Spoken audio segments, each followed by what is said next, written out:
En effet, nous allons parler réindustrialisation. Est-ce que je peux demander aux gens qui sont debout là-bas de nous fermer les portes? Ce sera un peu plus convivial. Nous allons parler réindustrialisation de la France par la voie maritime et l'économie bleue. Pour cela, je suis ravie d'accueillir Antoine Berbin. Bonjour Antoine. Bonjour. Vous êtes directeur général délégué d'Aropa Port. Alors pour ceux qui n'avaient pas suivi, Aropa, c'est Le Havre, Rouen, Paris. Donc on comprend tout de suite ce que vous faites. Et donc, comme l'a dit Raphaël, comme on le sait tous, la France a connu des décennies de désindustrialisation. On n'est pas les seuls d'ailleurs. Et on est quand même à un tournant décisif avec une réindustrialisation qui est un peu affichée, du moins pour le moment, comme une priorité nationale. Concrètement, ça veut dire quoi, Antoine, et ça veut dire quoi dans vos domaines? Merci beaucoup pour ce lancement et puis merci aussi pour cette invitation. Je suis très heureux de pouvoir m'exprimer devant vous sur ce sujet important pour la France et puis important aussi pour les ports. A priori, réindustrialisation et économie bleue, c'est deux sujets différents qui mériteraient peut-être chacun leur propre colloque de 2 jours. Et donc nous, on a quelques minutes pour essayer de l'aborder ensemble. Et du coup, j'ai choisi un angle particulier, celui des ports, et de leur place dans la réindustrialisation, considérant que les ports, c'est la connexion entre l'économie mondiale et l'économie d'une nation. C'est aussi la connexion entre l'économie maritime, qui est représentée ici, et l'économie terrestre. Donc, et que c'est par ces ports, par les ports, les grands ports, que se fera la réindustrialisation, ou pas, même si on a déjà des signes tangibles que cette réindustrialisation est en cours. Donc voilà, je vais vous parler essentiellement de réindustrialisation vue sous l'angle des ports, et cela, je vais le faire en utilisant le terrain de jeu que je connais le mieux, c'est celui de la vallée de la Seine et celui d'Aropa Port, et donc je vous dirai aussi quelques mots, naturellement, de ce grand système portuaire sur la vallée de la Seine, qui est Aropa Port. Vous avez une petite illustration derrière vous. Aropa Port, c'est le premier port de France. Il est le fruit de la fusion des ports du Havre, de Rouen et de Paris. C'était en juin 2021. On est encore assez jeune, on a 3 ans. On fête notre 3e anniversaire ce mois-ci, en juin 2024. C'est récent, mais c'était aussi, je pense, une évidence, tant les ports du Havre, de Rouen et de Paris sont réellement complémentaires et forment de fait un grand complexe industrielo-logistique le long de cette vallée de la Seine qui regroupe voilà, plusieurs millions d'habitants, 12 millions d'habitants si on compte uniquement les habitants franciliens. Il faut naturellement aussi rajouter les Normands et au-delà d'ailleurs de l'Île-de-France. Donc, depuis la fusion, cet ensemble s'appelle, à 2 noms en fait, le Grand Port Fluvio-Maritime de l'Axe Seine, c'est sa dénomination locale, et Aropa Port, c'est son nom de marque. Pourquoi Aropa Port? C'est Havre, Rouen, Paris, et port sans S. Et c'est important voilà, pour nous de dire par ce nom ce que nous sommes, c'est-à-dire un seul port le long de la vallée de la Seine, au service des territoires et de l'économie.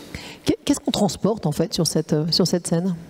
Alors, d'abord, on transporte par la mer et on transporte par la voie d'eau, mais en fait, on transporte 90% du commerce extérieur de la France. Donc, on transporte tout par la mer et tout par la voie d'eau, même si sur la voie d'eau, on retrouve une majorité de matériaux de construction.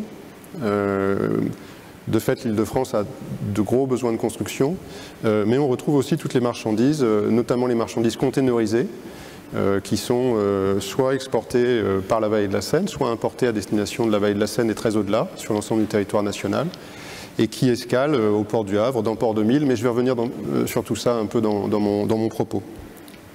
En tout cas, les objectifs que nous portons à cette échelle sont assez simples à exprimer.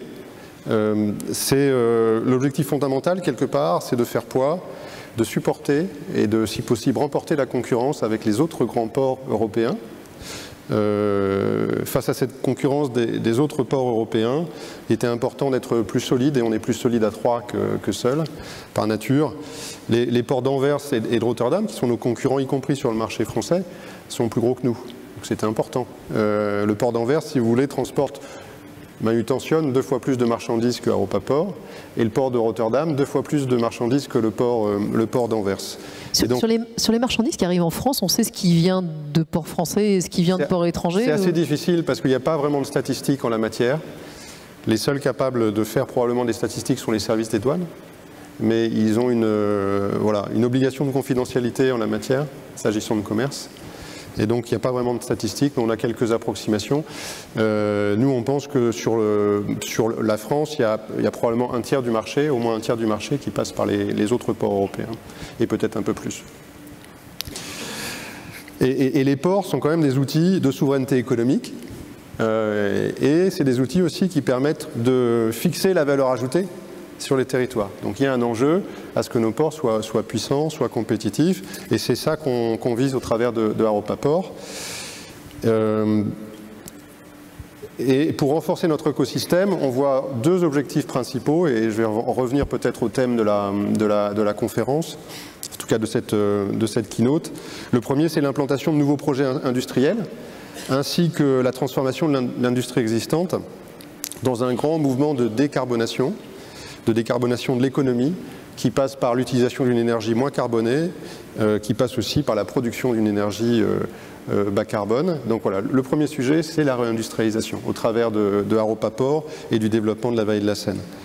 Le deuxième sujet, c'est celui de la décarbonation des transports, du transport de marchandises, sans nuire à sa compétitivité, c'est-à-dire sans trop augmenter. On imagine que la décarbonation va augmenter quand même les coûts de transport, mais sans trop augmenter le coût des transports. En mer, ça va passer par l'utilisation de nouveaux carburants, déjà en partie déployés, et ça va monter en puissance. Donc les nouveaux vecteurs énergétiques utilisés ou à l'étude, c'est l'ammoniac, c'est le e-méthanol, c'est le e-méthane. Il faut être capable de les produire, il faut être capable de les stocker, il faut être capable de les souter également en toute sécurité dans les navires. Et dans ce sujet de la décarbonation des transports, le deuxième sujet, c'est le développement des modes de transport massifiés. Donc là, j'étais en mer, là je suis à terre. Les modes de transport massifiés à terre, c'est le transport fluvial et le transport ferroviaire, qui sont à la fois des modes de transport économiques parce qu'ils permettent de faire baisser les coûts de transport comparativement à la route, si le système de transport a été organisé pour ça. Et c'est aussi des modes de transport écologiques parce qu'ils sont beaucoup moins consommateurs d'énergie à la tonne transportée et beaucoup moins émetteurs de CO2 à la tonne transportée que la route.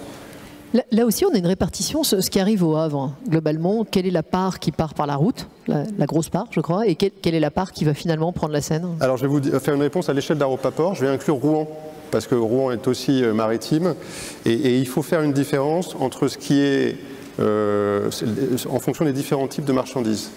Le gros des volumes de marchandises qui arrivent dans notre système portuaire, ça reste du vrac liquide, c'est de l'énergie.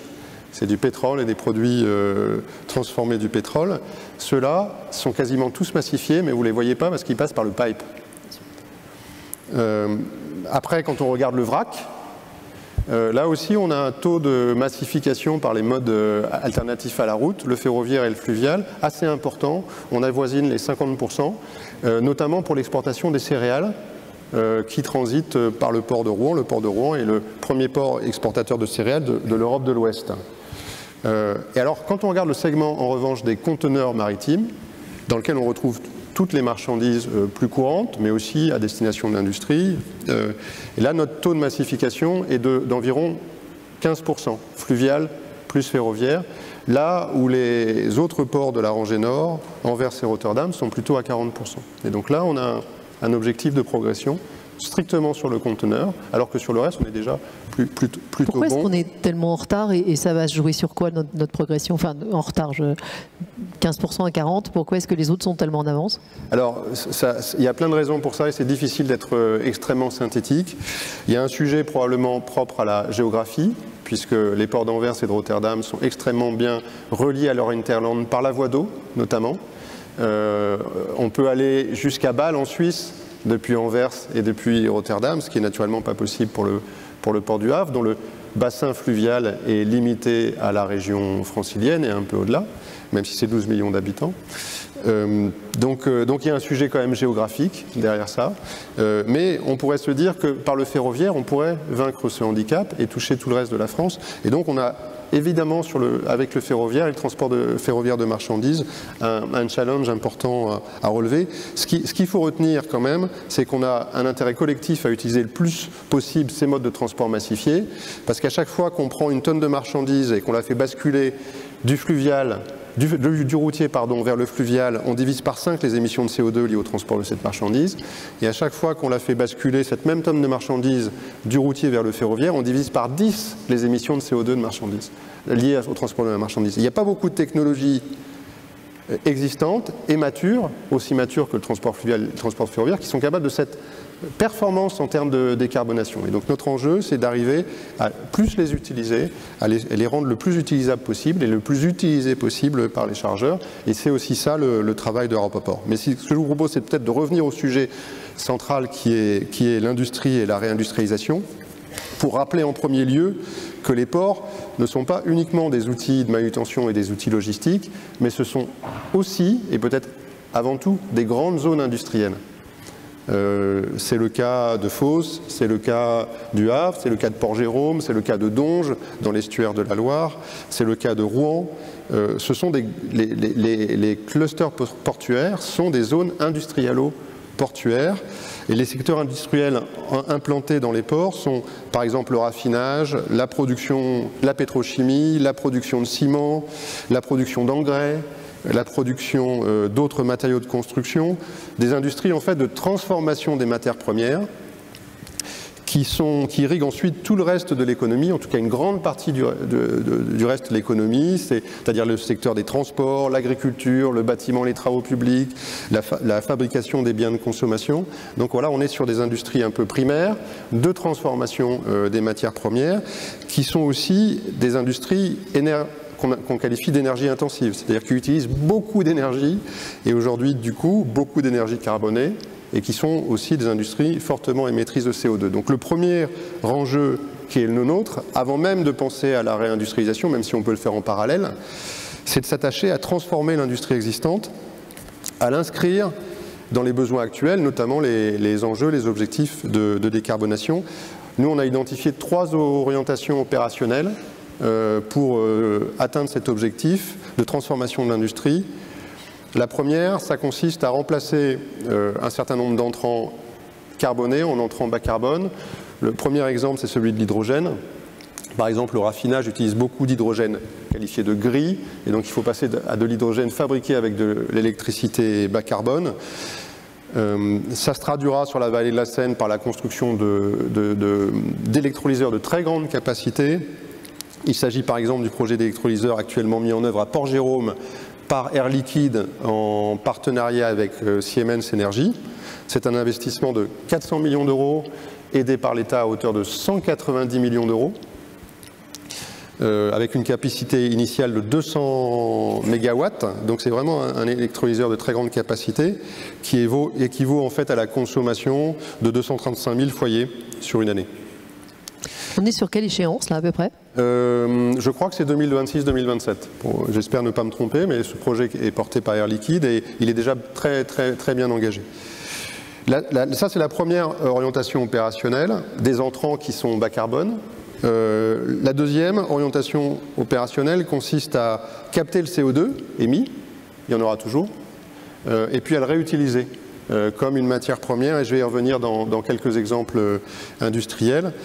Et puis la troisième orientation, ça consiste là aussi à capter le CO2 résiduel après avoir fait tous les efforts possibles, techniquement, financièrement, économiquement, pour les réduire, pour ensuite le liquéfier et l'exporter vers d'anciens champs pétroliers pour y être enfui. C'est l'objectif du consortium Eco2 Normandie qui rassemble Air Liquide, LAT Nitrogène, ESSOSAF, Total Energy, Yara International et Aropa Port, et qui vise le développement d'une infrastructure de captage et de transport de CO2 en vue d'un stockage final en mer du Nord. Ce projet est en phase d'étude, donc il faut voir sa concrétisation dans les années qui viennent. Il vise en tout cas à prendre en charge l'équivalent de 3 millions de tonnes de CO2 par an, c'est-à-dire l'équivalent des émissions de plus de 500 000 habitants dans une année. Donc vous voyez, au travers de ces orientations opérationnelles, en tout cas l'industrie présente dans la basse vallée de la Seine a engagé un mouvement important de décarbonation. Mais mon propos peut-être, c'est de dire aussi que la décarbonation est aujourd'hui probablement le premier moteur de la réindustrialisation. Donc là, on était sur l'industrie existante. On ne va pas réindustrialiser à l'ancienne, décarboner. Et plus que ça, les nouveaux besoins qui sont liés à la décarbonation sont un moteur puissant de réindustrialisation. Je vais vous citer 3 exemples, là aussi sur la vallée de la Seine, de projets, pour certains réalisés, pour d'autres en développement, d'industriels qui illustrent ce phénomène. Le premier, il était porté par Siemens Gamesa Renewable Energy, donc SGRE, et je crois qu'il est l'incarnation parfaite du lien entre réindustrialisation et économie bleue, parce qu'il s'agissait de créer une nouvelle activité de fabrication d'éoliennes en mer pour fournir les champs de la Manche et de la mer du Nord, dans un premier temps, puis peut-être d'autres marchés aussi, au-delà.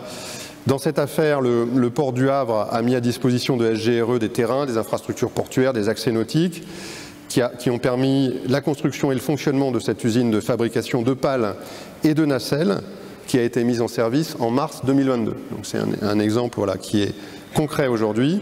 Nous, de notre côté, on a investi 180 millions d'euros pour les aménagements préalables du terrain, le remembrement de la voirie, les adaptations du quai, et l'industriel a investi 600 millions d'euros dans l'usine. C'était un projet qui a été accompagné par les collectivités locales, notamment la région, enfin l'État naturellement, la région, la ville, la CCI. Il avait été initié en 2011, dès 2011 ce projet, au moment où l'État lançait ses premiers appels d'offres pour l'attribution des champs éoliens en mer. Il a mis quelques temps donc à se concrétiser en 2022, mais aujourd'hui il s'étend sur près de 40 hectares et il a vraiment redonné une nouvelle vie industrielle à toute une partie ancienne du port du Havre, et je crois qu'aujourd'hui il représente de l'ordre de 1000 emplois. Donc ça c'est le premier exemple, il est effectif. Les 2 autres exemples sont des exemples plus prospectifs, mais de projets qui sont en cours de développement. Donc le deuxième exemple est porté par Engie. Il vise à répondre aux besoins en énergie des navires et des avions, mais avec une énergie différente, une énergie bas carbone. Engie avait été lauréat d'un appel à projet que nous avons lancé en mars 2022 pour attribuer un terrain de 24 hectares dans la zone industrialo-portuaire du Havre, le long du Grand Canal. Et Engie va y développer ce qui est la plus grande plateforme française de production de carburant bas carbone à échelle industrielle. Ce projet est en fait un double projet. Il est constitué de 2 usines. La première s'appelle Salamandre. Elle produira du biométhane par pyrogazéification. C'est pas facile, pyrogazéification. Elle produira également du CO2. Et ce CO2, il sera utilisé par la deuxième étude de la deuxième usine qui s'appelle Kérosène, OEAU, qui produira du e-kérosène et de l'hydrogène.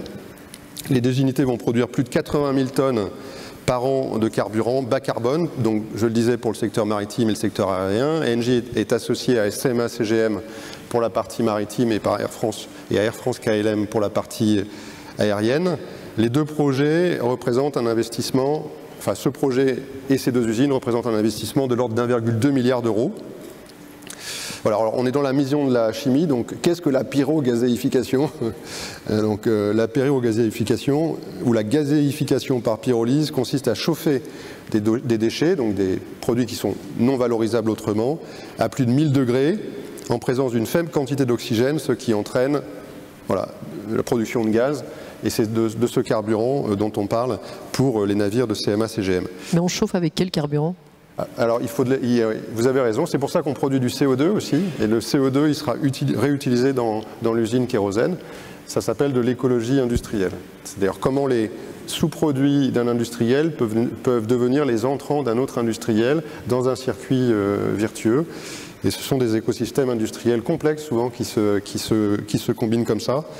Et c'est un objectif aussi important pour nous. Le 3e projet, il est porté par un industriel américain qui s'appelle Eastman, qui est un spécialiste notamment de ce qu'on appelle le recyclage moléculaire du plastique. Et donc ce projet, c'est la construction d'une usine de recyclage moléculaire de déchets plastiques au sein de la zone industrialo-portuaire de Port-Jérôme, qui doit aussi être localisée sur la carte en haut à gauche. Et cette usine, elle traitera 220 000 tonnes de déchets plastiques pour produire 200 000 tonnes de matières premières plastiques. Donc on perd 10% au passage, mais on est sur un recyclage pour autant infini des molécules pour se redonner de la matière première plastique et de nouveaux usages. Cet investissement est un investissement de 1 milliard d'euros et devrait représenter 350 emplois. Son enquête publique est en cours. Je crois qu'elle se termine le 10 juillet et l'objectif, c'est une entrée en service de cette usine aux alentours de 2026. Je suis très impressionnée dans ces différents projets de voir que vous avez des terrains à donner. J'avais cru comprendre que outre le ZAN, c'était compliqué d'avoir des terrains en ce moment. Oui, vous avez raison. Alors, donc, vous voyez, là, on est vraiment dans un phénomène quand même fort, massif de réindustrialisation. 3 milliards d'investissements en 3 projets. C'est assez inédit. Et nous, on a identifié plusieurs leviers pour poursuivre et amplifier ce phénomène. Et le sujet du foncier en est un. C'est peut-être le plus important. En tout cas, c'est celui sur lequel nous, on peut agir en tant qu'autorité portuaire et nous-mêmes propriétaires de foncier, puisqu'on a 16 000 hectares sur la vallée de la Seine. Vous avez 16 000 hectares qui peuvent être convertis en usine, ou c'est des anciens bâtiments qui sont reconvertis? Ils viennent d'où ces terrains? D'abord, sur les 16 000 hectares, il y en a à peu près 5 000 qui sont des espaces naturels, qui n'ont pas vocation à être autre chose que des espaces naturels. Ensuite, le travail d'un port, c'est bien souvent de reconstruire le port sur le port pour répondre aux nouveaux besoins. Et donc, c'est notre travail d'aménageur que de faire ça. Mais vous l'avez compris, on est dans une transition énergétique. C'est-à-dire que les énergies carbonées vont continuer à être utilisées pendant encore de nombreuses années. Donc, l'idée n'est pas... On ne peut pas réaffecter les raffineries. Oui, je n'ai pas dit ça comme ça, mais on peut le dire comme ça. Donc, l'idée, c'est de faire cohabiter plusieurs solutions. Et donc, dans un phénomène de transition, il faut être capable, singulièrement, d'apporter plus de foncier pour être capable de faire cohabiter plusieurs solutions, des solutions carbonées, des solutions moins carbonées, pour accompagner cette transition. Donc singulièrement, même en reconstruisant le port sur le port, à un moment donné, pour accompagner cette transition énergétique, on a besoin de plus de foncier. Notre travail à nous, c'est de continuer à aménager des terrains pour offrir une offre foncière complémentaire, y compris dans le contexte du ZAN, donc du zéro je vous laisse expliquer, net, qui est un terme administratif, mais qui est traduit aujourd'hui dans la loi, qui est un élément de la loi climat-résilience, qui vise à être sur cet objectif de ZAN à l'horizon 2050, dans une trajectoire de diminution de la consommation d'espaces naturels dans les années qui viennent. Pour faire ça, le gouvernement a imposé un certain nombre d'objectifs aux collectivités locales et c'est lui-même d'ailleurs imposé un certain nombre d'objectifs. Et nos développements de nouveaux fonciers s'inscrivent dans cet objectif de diminution de l'artificialisation des terres. Pour autant, dans ce mécanisme-là, nous allons pouvoir continuer à aménager de nouveaux terrains. Et nous avons en développement plusieurs centaines d'hectares qui visent à accueillir justement des nouveaux projets industriels. Alors là, je vais vous faire l'article sur les terrains disponibles. Mais je ne sais pas s'il y a beaucoup d'industriels dans la salle. Donc, en tout cas, nous, on a plusieurs terrains importants qui ont été labellisés clé en main France 2030, parce que l'enjeu pour concrétiser un projet industriel, c'est d'avoir un terrain disponible maintenant. Parce que l'industriel se projette à 5 ans, il ne se projette pas à 20 ans ou à 10 ans, qui est le temps nécessaire au préaménagement d'un terrain, à l'obtention de toutes les autorisations administratives. Donc notre travail, c'est d'être en anticipation et d'être capable de mettre à disposition de projets un terrain qui est immédiatement disponible. Et on a quelques terrains immédiatement disponibles qui donc ont été labellisés pour être visibles, y compris à l'international et des investissements étrangers. Clé en main, France 2030. On a notamment 3 terrains sur la zone industrielle du Havre et un terrain sur la zone industrielle de Rouen. Alors je ne vais pas vous faire l'article dans le détail, même si j'ai des éléments, mais c'est des terrains qui représentent plusieurs dizaines d'hectares à eux seuls, parce que les projets industriels ont besoin aussi de surfaces qui sont relativement importantes pour s'implanter. Et là, vous êtes prêt à accueillir n'importe quoi, depuis la logistique jusqu'à des usines d'énergie renouvelable, ou en fait vous avez un cahier des charges qui fait que on pourrait s'y installer à condition de produire de l'hydrogène vert? Alors, par ces terrains-là, on cible l'industrie. Et pour choisir les projets industriels, parce qu'aujourd'hui, généralement, on a le choix. Et les terrains sont chers en ce moment, c'est pour ça que on organise des appels à projets et on regarde les meilleurs projets. Et pour choisir les projets, on a une grille d'analyse naturellement multicritères qui inclut notamment la solidité du projet en tant que tel, qui inclut aussi la capacité du projet à s'insérer dans l'écosystème portuaire, en quoi il le renforce, en quoi il le complète, qui inclut aussi les enjeux d'emploi, les enjeux environnementaux. Donc voilà, on analyse les projets, on essaye de choisir les meilleurs. C'est comme ça qu'on a choisi par exemple le projet d'Engie que j'ai évoqué à l'instant. Mais je vous le confirme, dans l'état actuel des choses et au regard des besoins, notamment de la décarbonation, on a bien souvent plusieurs projets pour un seul terrain. Et il s'agit du coup de ne pas se tromper. Voilà. Donc ça, c'est le premier levier. Le premier levier, et je suis à peu près à la fin de mon propos, le premier levier, c'est le foncier, et c'est extrêmement important. Et nous, on y travaille directement. Le deuxième levier pour poursuivre ce mécanisme d'industrialisation, c'est l'énergie, et notamment l'énergie électrique. C'est la disponibilité de l'électricité dans les zones industrialo-portuaires. L'industrie, comme le reste de l'économie, pour se décarboner, a besoin d'électricité et de beaucoup plus d'électricité bas carbone, singulièrement de l'électricité produite en France par des centrales nucléaires. Donc ça, c'est de l'énergie bas carbone, mais elle peut aussi être bas carbone et renouvelable si elle est produite par les champs éoliens, en mer ou à terre, ou par des centrales solaires. RTE, qui est le transporteur de l'énergie en France, a parfaitement compris cet enjeu et a engagé des projets très importants de renforcement de la desserte et de la puissance électrique disponibles sur les 3 principales zones industrielles-portuaires de France, c'est-à-dire Fos, Dunkerque et Aropaport. Pour la partie qui concerne Aropaport, le projet il inclut 3 nouveaux postes de transformation de 225 000 à 400 000 volts sur la zone industrielle portuaire du Havre et celle de Port-Jérôme, où s'installe le projet Eastman, par exemple, que j'évoquais tout à l'heure. Ça, c'est pour répondre aux besoins des industriels et des nouveaux projets industriels. Et puis le projet inclut aussi, et c'est pas rien, 55 km de nouvelles lignes haute tension, en partie enterrées, pour desservir ces postes de transformation et assurer le transport de cette énergie haute tension. Voilà. Et ce projet porté par RTE sur le Aropaport, il sera en service en 2029 selon le calendrier de RTE. Il vient de faire l'objet d'un débat public. Il faut encore passer les autres phases administratives d'autorisation, mais il est très bien engagé et on est très optimiste en la matière. Donc le premier levier, c'est le foncier. Le deuxième levier, c'est le renforcement de l'électricité. Troisième levier, pour moi, ça reste les infrastructures de transport.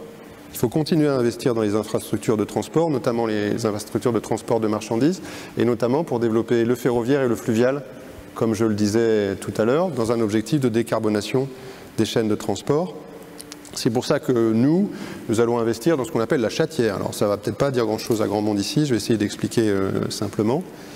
Les plus importants terminaux à conteneurs de France sont sur Port 2000, qui est une infrastructure donc, du port du Havre, qui a été livrée, comme son nom l'indique, aux alentours des années 2000, donc il y a près de 20 ans, mais sans accès au fleuve, avec un magnifique accès à la mer, qui nous permet d'accueillir les plus gros porte-conteneurs du monde 24 heures sur 24, 7 jours sur 7. On est connecté à 600 ports dans le monde par cette offre de transport maritime, mais sans connexion à la Seine et donc au transport fluvial.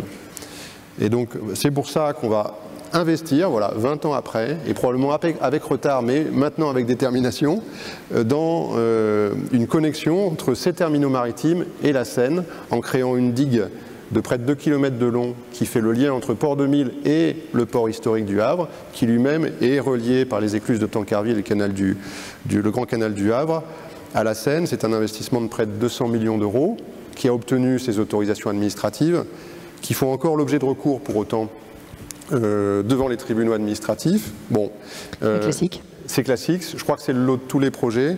Nous, on est vraiment déterminés parce que c'est un projet qui s'inscrit dans la décarbonation et qui est voilà, un outil indispensable au développement du transport fluvial sur la vallée de la Seine. Voilà ce que je voulais vous dire peut-être aujourd'hui, avec ces 3 leviers importants pour poursuivre ce mouvement de réindustrialisation, du foncier dans les ports, de l'électricité dans les ports et des connexions fluviales et ferroviaires pour la décarbonation du transport terrestre. Petite question sur un 4e levier éventuel, les hommes et les femmes. Les femmes. Et le sujet a été abordé hier en ouverture par Nicolas Bétou avec la présidente du cluster maritime. Les ports français ont un lourd historique sur le terrain social. Donc est-ce que maintenant, dans les leviers, on peut compter sur des hommes? Hier, il y a eu un adjectif qui était « ils sont très solidaires entre eux ». Alors, est-ce qu'ils sont très solidaires tout court de ces projets? On a collectivement cette réputation d'avoir des ports qui sont socialement pas suffisamment fiables. Je pense qu'on peut toujours progresser en la matière. Je crois que pour autant, les projets qui nous rassemblent nous dépassent assez largement. On le voit, ce sont des emplois, c'est du développement, c'est de la valeur ajoutée, c'est du travail. Voilà. Et nous, en tout cas, le vœu qui est le nôtre, c'est de poursuivre dans cette direction-là, en considérant que voilà, ce qui nous rassemble, c'est un objectif aussi qui nous dépasse et qui va dans le sens du développement de l'emploi, du développement du travail sur les quais. On l'a bien vu aussi au moment de cette annonce importante pour nous, celle de Thiel, filiale de MSC, d'investissement massif sur son terminal du Havre pour en tripler la capacité, pour passer à une capacité de près de 3 millions de conteneurs sur un seul terminal de Port 2000. Voilà, une fois dans l'avenir et un besoin exprimé par un armateur de classe mondiale sur Aropa Port. Donc on voit bien que le projet il est devant nous et que voilà, il reste à la fois se retrousser les manches, mais aussi faire preuve probablement aussi de solidarité dans cet objectif. Quelquefois, parfois, nos différents, parce que des différends et du dialogue social, il y en a dans toutes les entreprises, il y en a dans tous les secteurs, et c'est bien normal. Est-ce qu'il y a une ou deux questions que vous souhaiteriez poser à Antoine Verbin sur... on se rapproche de vos activités quand même sur le volet maritime.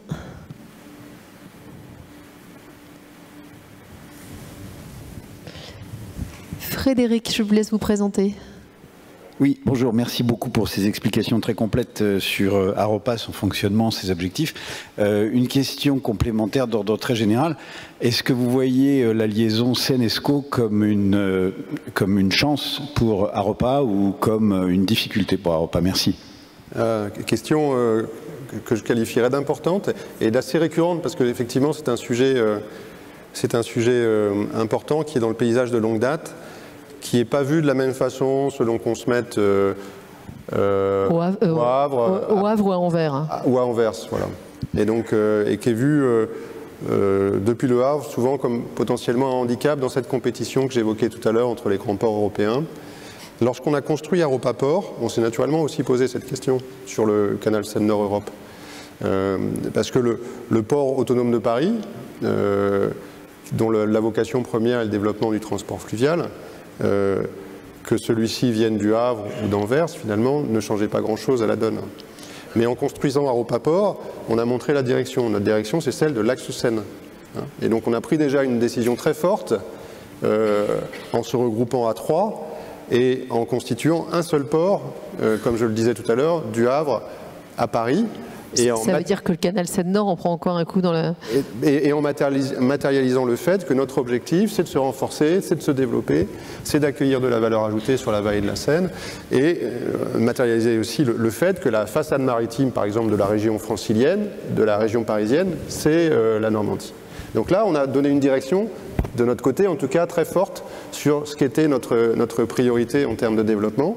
Après, ce n'est pas nous qui réalisons le canal Seine-Nord Europe. Hein. Nous, on doit s'adapter à cette réalité et voir en quoi ça peut aussi être une opportunité en termes de développement. Voilà. Donc l'avenir le dira.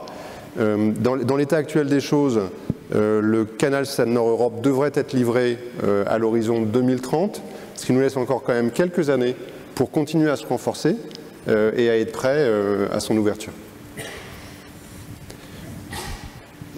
Michel, si vous, mademoiselle, si vous pouvez apporter un micro au premier rang.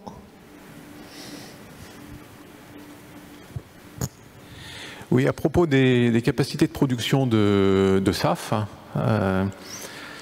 dont on a beaucoup parlé hier et qui sont très attendues. Donc au-delà des capacités que vous identifiez, qui seront très bienvenues, est-ce que vous vous voyez du potentiel de développement pour produire des quantités beaucoup plus conséquentes qui seront capables de répondre aux besoins globaux du marché aviation et marine. Alors mon sentiment, c'est qu'il va falloir s'y mettre à plusieurs. Parce que nous, on a accueilli un premier projet que j'évoquais tout à l'heure. Il y en a d'autres qui portent des projets, y compris sur des terrains que l'on a mis sur le marché. Et y compris quand on additionne ces projets-là, je pense qu'on est encore assez loin de l'objectif. Donc pour répondre à votre question, je pense qu'il va falloir s'y mettre à plusieurs.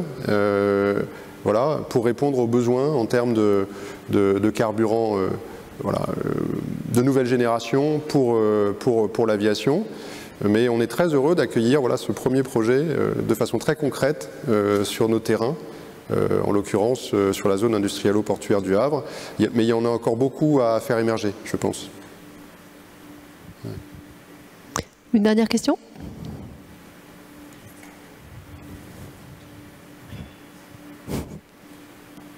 Qu'est-ce qu'on doit retenir en un mot de nos échanges ? Je ne sais pas, je sais pas ce que vous allez retenir des échanges. J'espère que vous retiendrez que Aropaport est une belle entreprise qui travaille au développement et à la réindustrialisation de la France. En tout cas, c'est un de nos principaux objectifs avec la décarbonation du transport.